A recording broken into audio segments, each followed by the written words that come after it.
بسم اللہ الرحمن الرحیم۔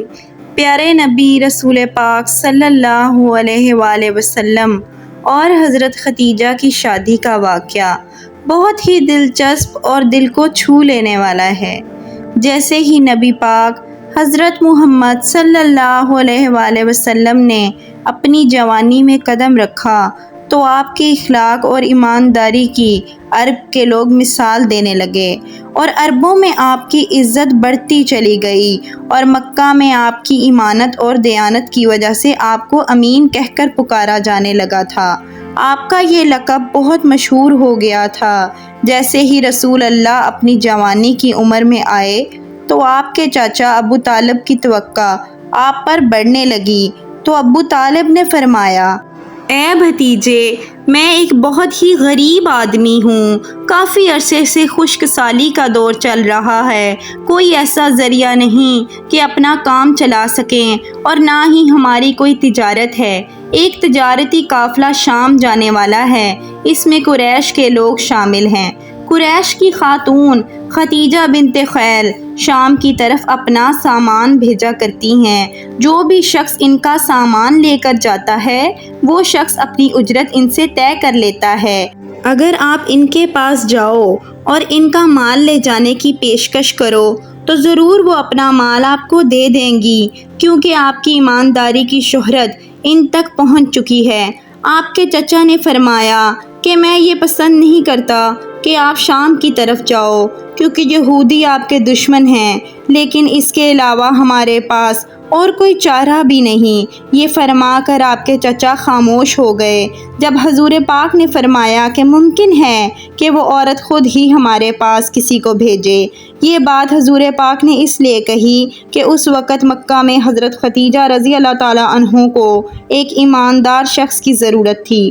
مکہ میں آپ سے زیادہ سمجھدار اور قابل اعتماد آپ سے زیادہ اور کوئی نہ تھا۔ یہ سن کر ابو طالب پریشان ہو گئے اور کہنے لگے، اگر آپ نہ گئے تو وہ اپنا معاملہ کسی اور سے طے کر لیں گی، لیکن آپ کو یقین تھا کہ حضرت خدیجہ کسی نہ کسی کو ضرور بھیجیں گی۔ سیدہ خدیجہ نے بلاوا بھیجا اور ان سے کہا کہ میں نے آپ کی سچائی اور ایمانداری اور نیک اخلاق کے بارے میں سنا ہے، اس لیے ہی میں نے آپ کو بلوایا ہے۔ حضرت خدیجہ رضی اللہ تعالیٰ عنہ نے پیغام میں بولا، جو پیسے میں لوگوں کو دیتی ہوں اگر آپ میرا کام کریں گے تو میں آپ کو دگنے دوں گی، لہٰذا آپ نے ہاں کر دی۔ پھر آپ نے اپنے چچا کو بتایا۔ آپ کے چچا بولے کہ یہ روزی آپ کو اللہ تعالیٰ نے عطا کی ہے۔ اس کے بعد نبی پاک حضرت خدیجہ رضی اللہ تعالیٰ عنہ کا تجارت کا سامان لے کر شام کی طرف روانہ ہوئے۔ روانگی کے وقت حضرت خدیجہ رضی اللہ تعالیٰ عنہ کا غلام میسرہ آپ کے ساتھ تھا۔ حضرت خدیجہ نے میسرہ سے کہا کہ کسی بھی معاملے میں ان کی نافرمانی نہ کرنا، جو وہ کہیں تم بھی وہی کرنا۔ آپ اس کام میں بالکل نئے تھے۔ آپ کام میں روانہ ہوئے اور آپ کا معاوضہ شروع ہو گیا۔ ایک بادل نے آپ کے اوپر اپنا سایہ کرنا شروع کر دیا۔ جہاں جہاں آپ جاتے بادل کا سایہ وہیں وہیں آپ کے ساتھ جاتا۔ بشرا شہر کے بازار میں ایک درخت کے سائے کے نیچے آپ بیٹھ گئے۔ یہ درخت ایک کسائی رہب نستوار کی خانقاہ کے سامنے تھا۔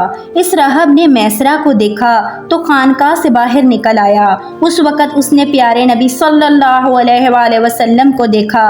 اس نے میسرہ سے پوچھا کہ یہ شخص کون ہے جو شخص اس درخت کے نیچے بیٹھے ہیں؟ میسرہ نے جواب دیا، یہ ایک قریشی شخص ہیں، حرم والوں میں سے ہیں۔ رہب نے کہا کہ اس درخت کے نیچے نبی کے سوا کبھی کوئی آدمی نہیں بیٹھا۔ اس کے بعد اس شخص نے میسرہ سے پوچھا کہ کیا اس شخص کی آنکھوں میں سرخی ہے؟ میسرہ نے جواب دیا کہ ہاں ہے، اور یہ سرخی ان کی آنکھوں میں مستقل رہتی ہے۔ تو اس نے فرمایا کہ وہ آخری پیغمبر ہیں، کاش میں وہ وقت پا سکتا جب انہیں ظہور کا حکم ملے گا، یعنی جب انہیں نبوت ملے گی۔ پھر وہ شخص سرکار دو عالم کے پاس پہنچا۔ پہلے اس نے آپ کے سر مبارک کو بوسہ دیا، پھر اس شخص نے آپ کے قدموں کو بوسہ دیا، اور سرکار دو عالم صلی اللہ علیہ وآلہ وسلم کو فرمایا کہ آپ وہی ہیں، اور میں ایمان لاتا ہوں کہ آپ اللہ کے نبی ہیں۔ جن کا ذکر اللہ پاک نے تورات کتاب میں فرمایا ہے۔ اس کے بعد مستوار نے کہا کہ اے سرکار دو عالم، میں نے آپ میں وہ تمام نشانیاں دیکھ لی ہیں، صرف ایک نشانی باقی ہے، آپ تھوڑا اپنے کندھوں سے کپڑا ہٹائیں۔ پیارے نبی سرکار دو عالم صلی اللہ علیہ وآلہ وسلم نے اپنی شان مبارک سے کپڑا ہٹا دیا۔ تب نستوار نے وہاں مہر نبوت کو دیکھا، جگمگاتے ہوئے مہر نبوت کو دیکھا۔ وہ فوراً مہر نبوت کو چومنے کے لیے جھک گیا۔ اس کے بعد اس نے کہا کہ میں گواہی دیتا ہوں کہ اللہ تبارک و تعالیٰ کے سوا کوئی عبادت کے لائق نہیں، اور میں گواہی دیتا ہوں کہ آپ صلی اللہ علیہ وآلہ وسلم اللہ کے پیغمبر ہیں۔ آپ کے بارے میں حضرت عیسیٰ ابن مریم نے خوشخبری دی تھی اور فرمایا تھا کہ میرے بعد اس درخت کے نیچے کوئی بھی نہیں بیٹھے گا سوائے آخری پیغمبر کے۔ اس وقت آپ صلی اللہ علیہ وآلہ وسلم بشرا کے بازار میں تشریف لے گئے۔ وہاں آپ نے وہ مال فروخت کیا جو ساتھ لائے تھے اور ان میں سے کچھ چیزیں خریدیں۔ اس تجارت میں وہاں آپ سے ایک شخص نے جھگڑا کیا، لات اور عزا کی قسم کھاؤ۔ رسول اللہ نے فرمایا کہ میں نے ان بتوں کے نام پر کبھی بھی قسم نہیں کھائی۔ آپ کا یہ جملہ سن کر وہ شخص چونک اٹھا۔ وہ گزشتہ آسمانی کتابوں کا کوئی عالم تھا۔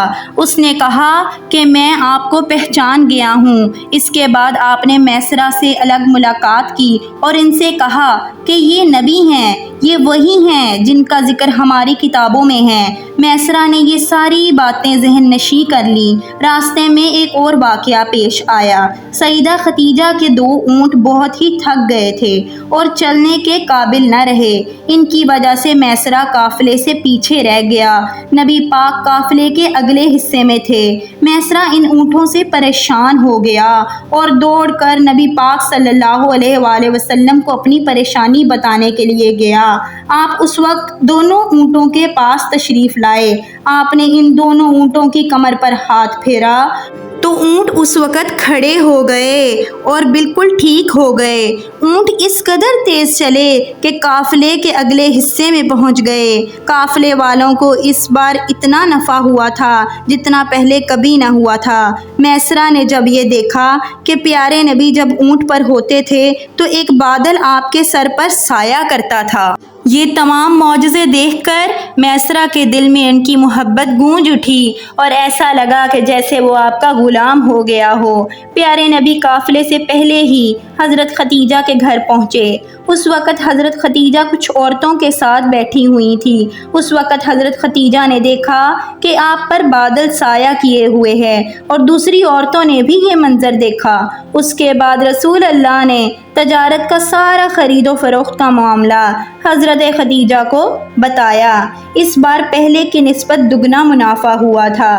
یہ سن کر حضرت خدیجہ رضی اللہ تعالیٰ عنہ بہت خوش ہو گئیں اور کہا کہ میسرہ کہاں ہے؟ تو آپ نے فرمایا کہ وہ ابھی پیچھے ہے۔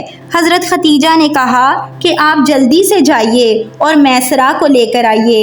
حضرت خدیجہ نے ان کو اس لیے بھیجا کہ وہ جاننا چاہتی تھی کہ اس بار بھی بادل آپ پہ سایہ کرتے ہیں۔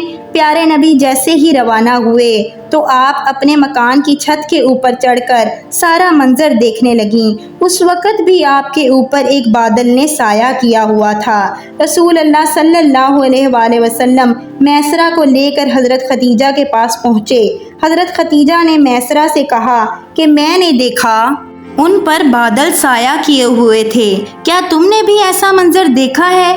یہ سن کر میسرہ نے کہا کہ یہ منظر میں اس وقت سے دیکھ رہا ہوں جب ہم یہاں سے روانہ ہوئے تھے۔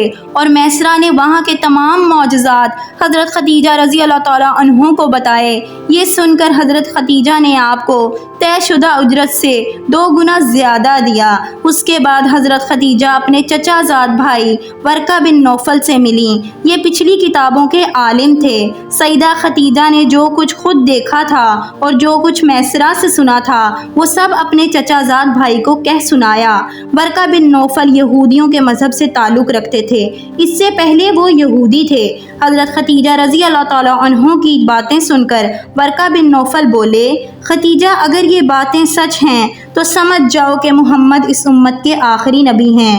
دنیا کو ان کا ہی انتظار تھا اور وہی یہ زمانہ ہے۔ پیارے نبی سرکار دو عالم صلی اللہ علیہ وآلہ وسلم نے صرف یہی تجارت کا سفر حضرت ختیجہ کے ساتھ نہیں کیا تھا، پیارے نبی نے حضرت ختیجہ کا اور بھی بہت تجارت کا سامان فروخت کیا تھا۔ قریش کے بہت سے نوجوان ان سے نکاح کے خواہش مند تھے اور کافی لوگ ان کو نکاح کا پیغام بھیج چکے تھے۔ حضرت ختیجہ نے سب کو انکار کر رکھا تھا اور پیارے نبی صلی اللہ علیہ وآلہ وسلم سے بہت ہی متاثر ہو چکی تھی۔ چنانچہ حضرت ختیجہ نے ایک خاتون جس کا نام نفیسہ تھا اس کو آپ کی خدمت میں بھیجا۔ اس نے آپ سے کہا کہ اگر کوئی دولت مند عورت آپ سے خود نکاح کی پیشکش کرے تو کیا آپ مان لیں گے؟ اس پر سرکار دو عالم صلی اللہ علیہ وآلہ وسلم نے کہا کہ وہ کون ہے؟ تو نفیسہ نے کہا کہ وہ حضرت ختیجہ بنت خیل ہیں۔ آپ نے ان کو اجازت دے دی۔ اس کے بعد نفیسہ حضرت ختیجہ کے پاس آئیں۔ اس نے حضرت ختیجہ کو ساری بات بتائی۔ حضرت ختیجہ نے اپنے چچا کو جس کا نام عمر بن اسد کو اطلاع دی تاکہ وہ نکاح کر سکیں۔ حضرت ختیجہ کی اس سے پہلے بھی 2 شادیاں ہو چکی تھیں۔ دونوں شوہر کے وفات پا جانے کے بعد حضرت ختیجہ بیوہ کی زندگی گزار رہی تھی۔ اس کے بعد پیارے نبی سے نکاح کا ارادہ کر لیا۔ نکاح کے وقت حضرت ختیجہ کی عمر 40 سال کے قریب تھی اور حضرت محمد صلی اللہ علیہ وآلہ وسلم کی عمر لگ بھگ 25 سال تھی۔ حضرت محمد صلی اللہ علیہ وآلہ وسلم کا یہ پہلا نکاح تھا۔ ویڈیو پسند آئی ہے تو ہماری ویڈیو کو لائک کریں اور شیئر کریں اور ہمارے چینل کو سبسکرائب کریں۔ جزاک اللہ۔